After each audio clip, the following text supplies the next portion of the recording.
Isang mapagpalang araw po sa ating lahat, lalo na po sa inyo Ginoo at sa aking kapwa mag-aaral. Ngayon po ay aming tatalakayin kasama po ang aming grupo ang mga bahagi ng pananaliksik at estratehiya sa paggawa ng pananaliksik. Ayan, kami po ay inyong samahan upang ito po ay aming talakayin. Isang mapagpalang araw sa inyo mga Ginoo at mga binibini. Ako si Justin Ashley Nisola mula sa ika-4 na grupo. At ngayon ay tatalakayin namin kung ano nga ba ang mga bahagi ng pananaliksik. Hindi madaling gumawa ng papel pananaliksik. Kinakailangan taglay ng isang papel ang tamang impormasyon at datos. Ito'y binubuo ng mga bahagi ng pananaliksik na siyang nagbibigay linaw sa mga hakbang at prosesong kailangang sundin at gawin ng mga akda. Alam naman natin na ang pananaliksik ay hindi basta-basta. Kailangan ang mga nakalagay na impormasyon dito ay tama. Kaya nga ito tinawag na pananaliksik. Nananaliksik tayo ng impormasyon. Hindi pwedeng maglagay ng impormasyon na gawa-gawa lamang natin. Dapat ito ay may pinagbasehan at may katotohanan. May 4 na bahagi ng kabanata ang isang papel ng pananaliksik. Ang unang kabanata ay suliranin at kaligiran. Ang ikalawa ay metodo ng pananaliksik. Ang pangatlo ay pagsusuri at interpretasyon ng mga datos. At ang pang-4 ay ang paglalahad ng resulta ng pananaliksik.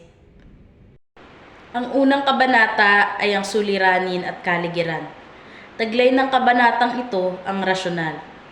Nasasagot ng parting ito ang mga katanungan tungkol sa pinag-aralang paksa at bakit pa ito pinag-aaralan. Ang kadalasang taas nito'y 1.5 hanggang sa 2 pahina. Ang rasyonal ay ang tinatawag din nating background of the study sa Ingles. Sa bahaging ito, tinatalakay natin at sinasagot ang 2 katanungan. Ang 2 katanungan nito ay ano at bakit. Ang unang katanungan ay ano. Ano nga ba ang paksang tatalakayin natin sa pananaliksik na ito? At ang pangalawa naman ay ang bakit. Bakit ito ang napili nating paksa at bakit kailangan pa itong pag-aralan? Paglalahad ng mga suliranin. Inilalahad ang pangkalahatang layunin o dahilan kung bakit isinasagawa ang pag-aaral. Tinutukoy din dito ang mga pangunahing suliranin na nasa anyong patanong. Sa bahaging ito, inilalahad at inilalarawan ang mga suliraning nais bigyan ng mahalagang fokus. Inilalahad din ang mga impormasyon tungkol sa kahalagahan ng paksa.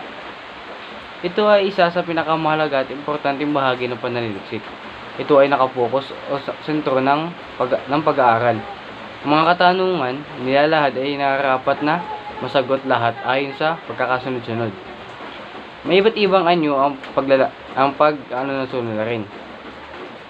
Una ay anyong patanong o question form. Ginagamit ng tanong na ano at paano. Anyong papaksa or topical form. Ang anyong ito ay ginagamit sa mga pangkalakalang pananaliksik. Sa halip na tawaging paglalahad ng suliranin, pinapalitan nito ng katagang mga layunin ng pag-aaral nito. Ngayon tatalakayin ko ang 2 parte ng kabanata 1, ang kahalagahan ng talakay at ang saklaw at limitasyon nito. Ang una ay ang kahalagahan ng talakay. Ang kahalagahan ng talakay ay mas kilala bilang significance of the study. Ang sabi dito, ang kahalagahan ng talakay ay taglay ng bahaging ito ang mga salitang may kahalagahan o kadalasang nagagamit sa pananaliksik. Dito ipinaliliwanag ang operational meaning ng isang salita sa kanilang pananaliksik sa halip na usual meaning nito. Ibig sabihin, sa bahaging ito, tinutukoy o tinatalakay ang kapakinabangang itutulot ng pananaliksik. Isa pa, dito din ipinagtatanggol ang pangangailangang isagawa ang pananaliksik o kung paano ito napapanahon. Sa kahalagahan din ng talakay ay tumutukoy kontribusyon na kung ano nga ba ang naging kontribusyon ng pananaliksik sa ating bansa, sa pambansang pulisya o relihiyon o yung mga lokal na tumuhin o plano. Ito din ay tungkol sa kontribusyon ng komunidad at pamantasan. Kung saan, ibig sabihin ng kalagahan ng pag-aaral ay doon mo malalaman kung saan nasagawa o isinagawa ang pananaliksik. Ito ay ang saklaw at limitasyon. Sabi nito, ang pag-aaral nito ang saklaw o kahinaan ng pag-aaral. Nilinaw na pating ito ang lawak ng sakop ng pag-aaral. Ibig sabihin, ang saklaw at limitasyon ay ang mga terminong tumutukoy sa kung ano ang sakop ng isang pagsasaliksik. O sa madaling salita, ang saklaw ay tumutukoy sa kung ano ang isyu ng tatalakayin ng isang saliksik. Ang limitasyon naman ay ang hangganan ng pananaliksik dahil hindi lahat ay pwedeng aralin. Paano nga ba ma-identify ang isang saklaw? Isa ito sa matatagal na proseso dahil sa dami ng mga pag-aaral na meron at kadalasan nakakalito kung ano pwedeng isama at hindi. Minsan naman gusto natin isama ang lahat kahit na dapat ay isang anggulo lamang ang titignan. Sa pag-examine naman, dapat lagi natin naisip na meron itong limitasyon. Merong oras, meron ka lamang na limitadong oras. At ang limitasyon naman ay ang dahilan na hindi naman pwedeng isama lahat ng datos sa isang pagsasaliksik. Kailangan na sabihin ng isang researcher ang mga bagay na hindi niya aaralin sa kanyang research. Kung kulang naman ang mga pag-aaral sa isang bagong paksa ay kailangan itong sabihin o mabanggit sa saklaw at limitasyon. Disenyo ng pananaliksik. Tagline nito ang disenyong gagamitin ng mga pananaliksik, kabilang ang descriptive, analytic at iba pa. Kinakailangan ito upang maitatag ang uri ng pananaliksik na gagawin ng may akda. Respondante. Tagal nito ang lahat ng impormasyong kinakailangan banggitin ng mga respondenteng aaralin ng pananaliksik, kung paano sila pinili at kung gaano karami ang kanilang bilang. Importanteng bigyan ng alias ang mga respondente upang masiguro ang kanilang privacy. Kabanata 2. Metodo ng pananaliksik. Instrumento ng pananaliksik. Dito pinapakita ang ginagamit na questionnaire, tanong sa mga panayam, datos, o statistikang gagamitin upang makakuha ng datos na makakasagot sa layunin ng pananaliksik. Ano ang mga halimbawa ng instrumento ng pananaliksik? Una, pakikipanayam. Isinasagawa ito ng harapan o sa pamamagitan ng telepono o video call. Pangalawa, pagmamasid. Direktang pagmamasid sa mga kilos, gawi, at interaksyon ng mga kalahok. Pangatlo, pagsusuri ng dokumento. Pagsusuri sa mga umiiral ng dokumento tulad ng mga aklat, artikulo, ulat, tala-arawan, at iba pa. At ang panghuli ay focus group discussion. Isang grupo ng mga tao ang pinag-uusapan ang isang partikular na paksa. Kabanata 2, metodo ng pananaliksik. Treatment ng mga datos. Taglan nito ang inisyal na pagsusuri ng datos na nakalap. Dito aanalisahin ang mga datos upang may konekta sa layunin ng papel. Ano ang mga halimbawa ng treatment ng mga datos? Transcription. Pagsasali ng mga naitalang datos mula sa pakikapanayam, focus group discussion, o iba pang mapagkukunan ng datos na nakasulat ng anyo. Pangalawa ay coding. Paglalagay ng mga label o codes sa mga datos upang may kategorya at maorganisa ang mga ito. Pangatlo ay thematic analysis, isang paraan ng pagsusuri kung saan ang mga tema o konsepto ay kinikilala at inilalarawan batay sa mga datos. Pangapat ay narrative analysis, pagsusuri sa mga kwento o salaysay ng mga kalahok upang maunawaan ang kailang mga karanasan at pananaw. At panghuli ay content analysis, sistematiko at kwantitatibong pagsusuri ng mga salita, parirala at ang mga tema sa mga teksto. May 4 na kabanata ang isang papel pananaliksik. Kabanata 3, pagsusuri at interpretasyon ng mga datos. Taglay ng kabanatang ito ang mga sumusunod. Pagsusuri. Taglay ng pangatlong akda ang bahagi ng pananaliksik na pinaliliwanag, sinusuri at inaalisa ang datos na nakalap. Sa parting ito, nagagamit ang mga batayang teorya at mga panlipunang suliranin na nakapagdulot sa isang datos. At ang kasunod, interpretasyon. Taglay nito ang bahagi ng pananaliksik na naglalaman ng sariling pananaw o implikasyon sa resulta sa mga datos na nakalap sa pananaliksik. Kadalas ay anyong bilang graph o di kaya't talahanayan na may kaakibat na tambilang. Mas makakumbinsi nito ang mga mambabasa kung ang datos nito'y tama at makatotohanan. Paliwanag. Taglay ng paliwanag ang buod o lagom ng pagsusuri at interpretasyon na nabanggit sa unang bahagi ng Kabanata 3. Kabanata 4, paglalahad ng resulta ng pananaliksik. Taglay ng kabanatang ito ang mga sumusunod. Taglay ng kabanatang ito ang comprehensive na resulta ng pananaliksik. Dito malinaw na inilahad at inilapat ng may akda ang mga datos na nakalap at ang implikasyon nito.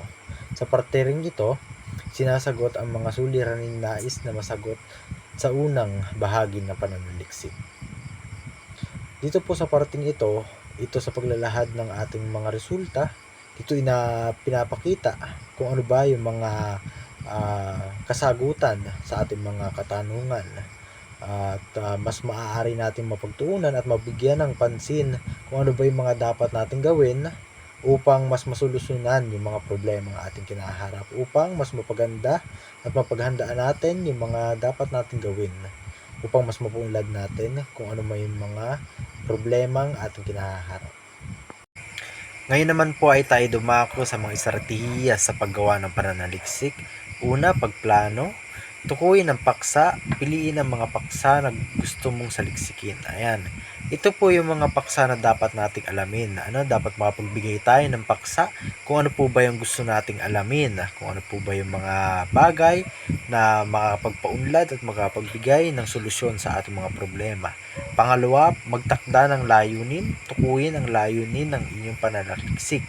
Ayan, dapat alam po natin kung ano po yung ating mga layunin sa ating pananaliksik, kung gusto po ba nating mapaunlad, makapagbigay ng mga kasagutan sa ating mga katanungan, kung ano po ba yung mga magagandang layunin na maibabahagi ng ating mga pananaliksik. Ayan. Pangatlo, pagplano ng metodolohiya, piliin ang mga pamamaraan na magagamit mo sa pagkuha ng mga datos. Ito po yung mga paraan kung ano po ba yung mga dapat natin gawin upang makapangalap ng mga datos. Unang-una po dyan natin maaaring gawin ay survey. Pwede din po ang pakikipanayam upang mas malaman po natin kung ano po ba yung mga tamang kasagutan sa ating mga katanungan na makapagbigay sa atin ng konkretong sagot nang mas maging maayos yung ating pananaliksik, na maging tama ang ating pananaliksik. Magandang araw po sa inyong lahat. Ang aking ibabahagi ngayon ay tungkol sa mga estratehiya sa paggawa ng pananaliksik, lalo na sa pagkuha ng datos. Una sa lahat, mahalagang maunawaan natin na ang datos ay pundasyon ng pananaliksik. Kung kulang o hindi maayos ang datos, magiging mahina ang resulta ng ating pag-aaral. Kaya naman, narito ang mga ilang hakbang o estratehiya na dapat tandaan sa pagkuha ng datos. Una, maghanap ng mga sanggunian. Dito, kailangan natin tukuyin ang mga aklat, artikulo, ulat at iba pang dokumento na may kaugnayan sa ating paksa.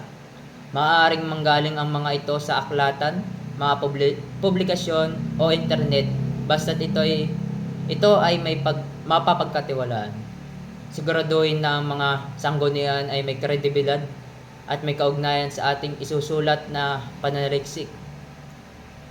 Pangalawa naman, gumamit ng mga online na tool sa paghahanap. Sa panahon ngayon, napakalaki ng naitutulong ng teknolohiya. Ilan sa website na pwedeng natin gamitin ay ang Google Scholar, ResearchGate, at iba pang academic websites. Dito tayo makakahanap ng mga scholarly articles, thesis, at research papers na makakatulong sa ating paksa. At ang huli, ikatlo, kumuha ng datos sa pamamagitan ng sariling pangangalap. Bukod sa mga nakahadlang na impormasyon, mahalaga rin ang mga primaryang datos. Maaari tayong magsagawa ng survey kung saan makakuha tayo ng opinion ng maraming tao.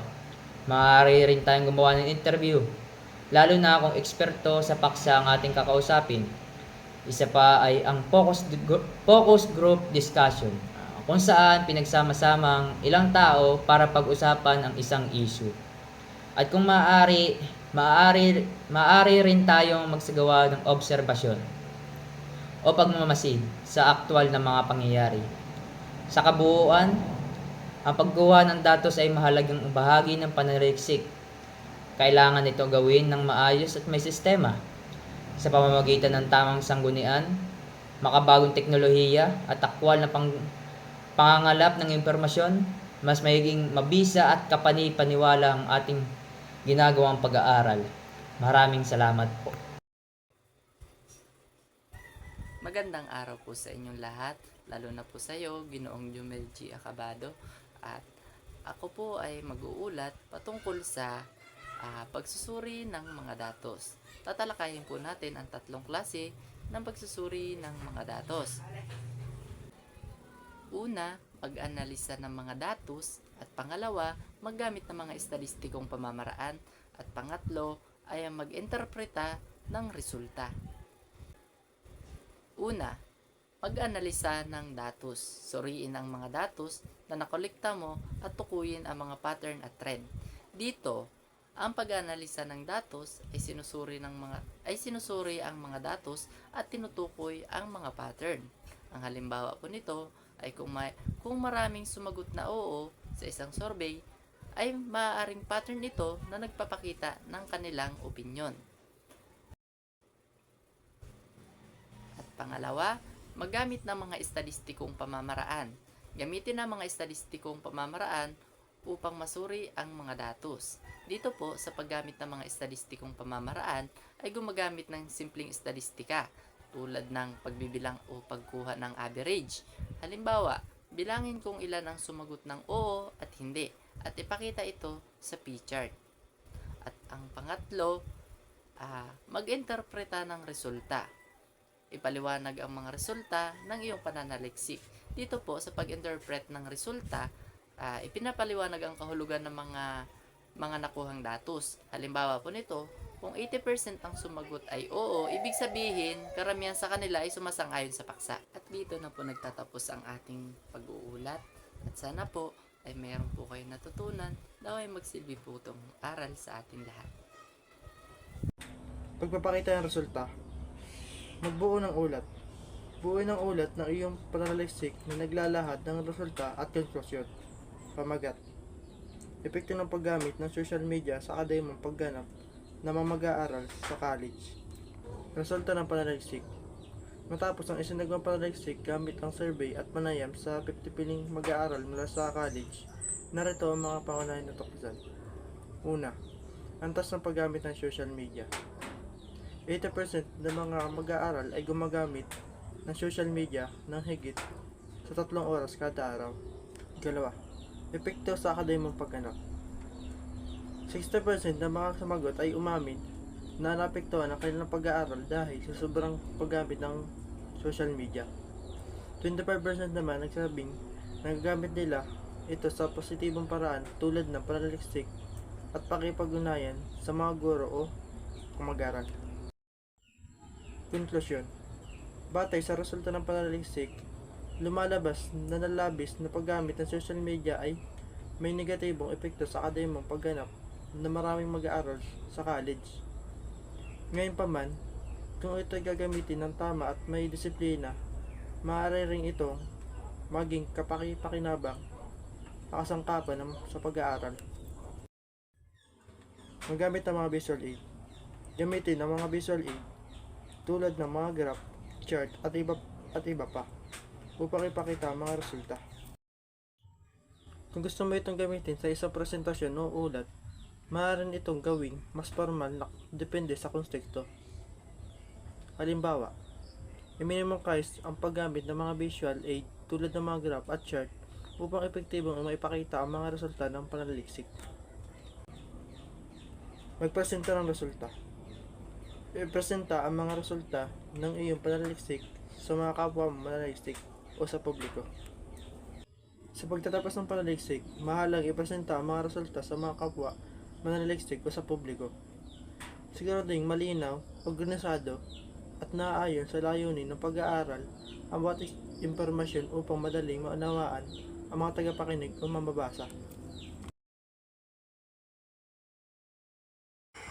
At dito na po nagtatapos ang aming grupo sa pagtatalakay. Nawa ay nakapagbigay po kami ng aral at kalaman sa inyo. Muli po kami ay lubusang nagpapasalamat. Isang maraming salamat po sa inyo.